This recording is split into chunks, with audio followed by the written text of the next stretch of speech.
Selamat datang Tuan dan Nona, kembali lagi bersama saya Kai.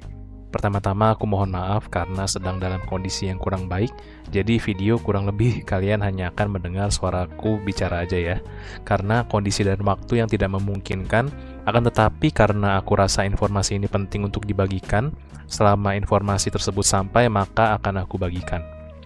Dan mungkin selama ini juga kalau video yang ditampilkan kurang menarik, aku mohon maaf dan semoga aku nanti bisa menyajikan video yang lebih menarik ke depannya. Oke, di video kali ini aku mau membagikan informasi yang aku dapat mengenai apa yang harus dipersiapkan untuk tahun 2026. Tapi aku rasa sebenarnya video ini adalah apa yang harus kita siapkan setiap hari, jadi untuk tahun berapapun aku rasa akan masih relevan. Jadi informasi yang aku bagikan adalah kompilasi dari berbagai praktisi dan channeling bersama Kak Jose. Informasi ini aku dapat saat lagi ngumpul-ngumpul circle-circle para praktisi atau anak-anak indigo, dan aku ya nyempil aja di sana karena pengen tahu mereka itu ngapain aja. Dan ada suatu ketika di mana salah seorang praktisi melakukan channeling dengan entitas yang dipercaya saat itu adalah entitas yang lebih tinggi, entah dia malaikat atau ekstraterestrial. Karena aku nggak bisa lihat, nggak bisa ngerasain, nggak sensitif dan bukan indigo, dan mungkin ya emang satu-satunya bukan indigo di circle tersebut, informasi ini jadi nggak bisa aku validasi. Jadi sekali lagi, seperti biasa, di setiap video yang aku share, aku mohon jangan dipercaya sepenuhnya. Setiap informasi yang kalian terima tolong diproses kembali secara logika, dan jika kalian belum bisa menerimanya, cukup dijadikan bahan untuk referensi aja. Oke, pertama-tama aku yakin banget di sosial media dimanapun banyak praktisi supranatural yang meramal mengenai apa yang akan terjadi di 2026. Gak tanggung-tanggung banyak juga yang meramal sampai ke 2030. Dan yang jadi masalah adalah kebanyakan hasil ramalannya itu nggak enak dan lebih membawa rasa takut daripada kepastian. Entah akan ada bencana alam lah, rencana elit global lah, inilah itulah, dan gak hanya untuk tahun ini aja ada informasi yang kayak gitu. Tahun-tahun sebelumnya juga banyak kan informasi yang kayak gitu yang beredar. Mana lagi saat informasi itu dibagikan, gue tuh lagi duit aja nggak ada, hidup buat besok aja tuh nggak tahu mesti gimana. Mana ada yang bilang kan, oh nanti kesulitan yang paling awal adalah di mana air bersih aja akan jadi hal yang paling pertama yang akan sulit diperoleh. Terus ada lagi, mulailah mencoba menanam tanaman untuk konsumsi sehari-hari sendiri di taman rumah kita masing-masing.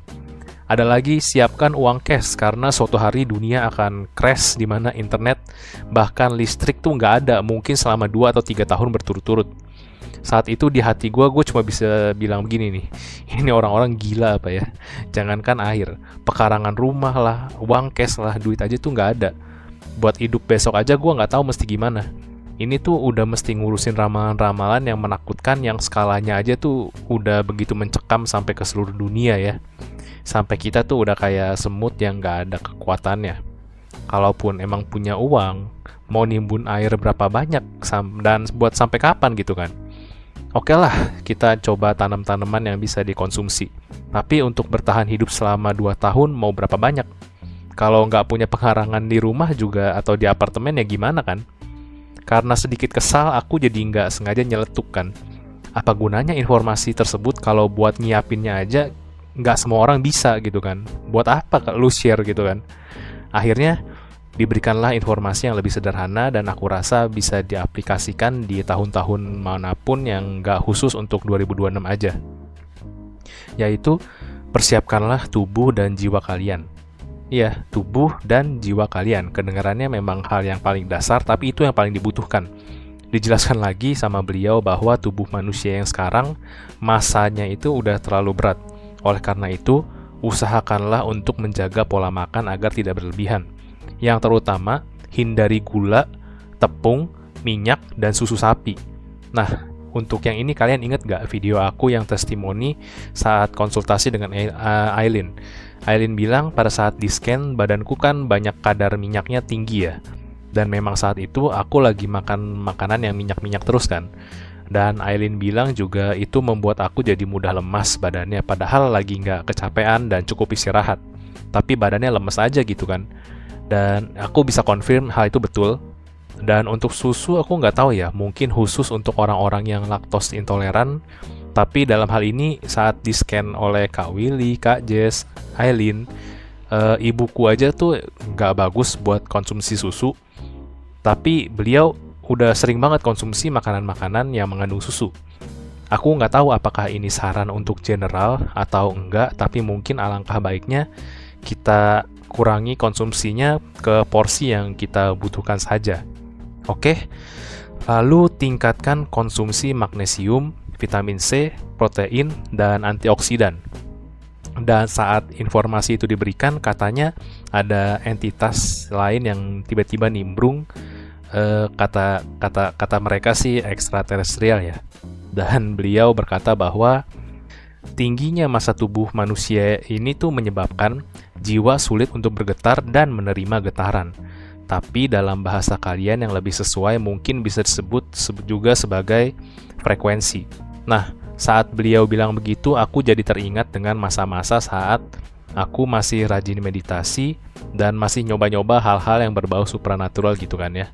Dan juga aku sempet di masa-masa depresi itu kan pola makan aku hancur banget tuh.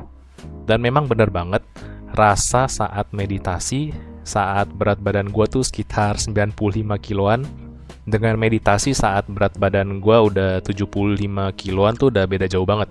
Jangankan bicara soal berat badan ya, saat berat badan kita berlebih pun kan pola pernafasan kita aja udah beda banget. Dan jujur aja saat berat badanku di 75 itu justru saat-saat paling sering dengar suara-suara gaib. Jadi aku rasa informasi tersebut bisa saja benar ya. Nah, itu kan untuk fisik ya. Dan seperti yang kita tahu, banyak pepatah yang bilang di balik tubuh yang sehat terdapat jiwa yang kuat. Dan di konten Tri Anomali, hal tersebut telah dibantah di video mereka yang membahas tentang berbicara dengan sel-sel tubuh, bahwa sebenarnya kedua hal itu sebenarnya tuh berkesinambungan, jadi nggak bisa saling dipisahkan. Bahwa jiwa dan tubuh yang sehat itu saling mempengaruhi. Tidak bisa sehat sebagian atau sakit sebagian. Apalagi di setiap tubuh dan sel kita ini ada kesadarannya kan. Nah, oleh karena itu, beliau pun berkata bahwa untuk kesehatan jiwa kalian, jagalah hati, tingkatkan kesadaran, yaitu sadar akan segala apapun yang kalian pikirkan dan sadar akan segala apapun yang kalian lakukan. Dan yang tidak kalah penting adalah doa. Oke, di situ aku sebenarnya sempat nyeletuk lagi kan. Apa gunanya doa? Gua udah bertahun-tahun hancur gini aja, udah berapa kali gua doa sampai nangis jelek gitu kan. Nggak ada tuh yang berubah, nggak ada. Sebenarnya sih nyeletuknya dalam hati ya. Tapi mungkin kebaca sama entitas yang lagi disalurkan, beliau langsung bilang gini, doa memang mungkin tidak secara langsung mengubah apa yang ada di dunia fisik.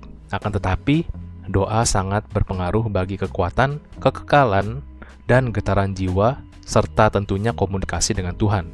Oleh karena itu, secara tidak langsung, doa pun akhirnya dapat mempengaruhi apa yang terjadi di dunia fisik. Untuk hubungan dan pengaruh doa ke dunia fisik ini mungkin aku bahas di video yang lain ya, karena ini ada kaitannya dengan getaran dan frekuensi. Nanti aku bahas di video aku yang bahas tentang musik dan lagu yang bisa menetralisir energi negatif dan bahkan bisa membantu mengantar jiwa ke proses selanjutnya. Oke, jadi kalau aku boleh rangkum, jagalah tubuh kita, tubuh fisik kita, dan disarankan untuk mengkonsumsi protein, vitamin C, magnesium, dan antioksidan, serta jauhi tepung, minyak, gula, dan susu. Serta yang paling penting adalah menyadari setiap tindakan yang kita pilih dan sadari setiap pikiran kita, serta jangan lupa untuk selalu berdoa karena walau secara tidak langsung, doa punya pengaruh yang besar dalam realita hidup kita. Jadi, terima kasih Tuan dan Nona sudah menonton sampai sejauh ini. Semoga setelah menonton video ini, langkah dan hati kalian menjadi sedikit lebih ringan dan sedikit cahaya kembali dalam gelapnya hari Anda. Saya Sasa Kurakai, selamat tahun baru.